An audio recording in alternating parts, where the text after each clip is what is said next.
Get your free copy of the complete tutorial at www.teachucomp.com/free.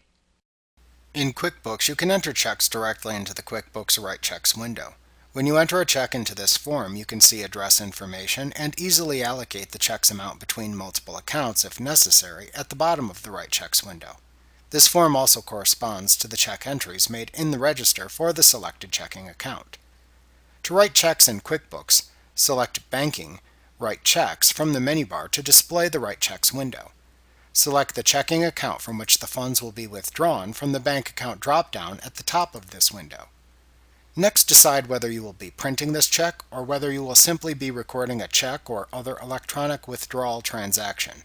If recording a check you have already written or recording an electronic withdrawal, then enter the check number that was issued into the number field.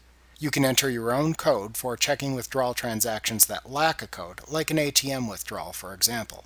Otherwise, if you intend to print this check at a later point in time, then check the Print Later checkbox that appears in the main tab of the ribbon at the top of the window. Then enter the date of the check into the Date field, or select the date from the adjacent Calendar dropdown. Select the name of the payee from the Pay to the Order of dropdown. The payee's name and address information will then appear in the check. Enter the amount of the check into the dollars field.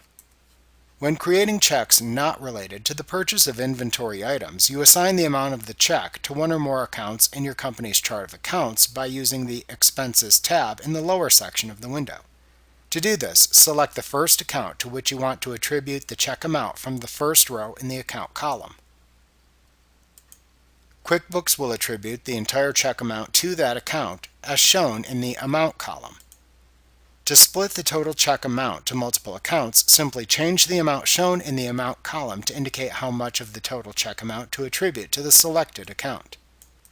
Repeat the process of selecting the next account from the next available blank row under the Account column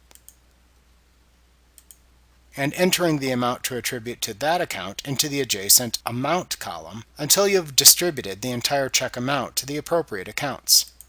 After you have distributed the total check amount to the correct accounts, click either the Save and Close button to save the check and close the Write Checks window, or click the Save and New button to save the check but leave the Write Checks window open so you can continue writing checks. Like what you see? Pick up your free copy of the complete tutorial at www.teachucomp.com/free.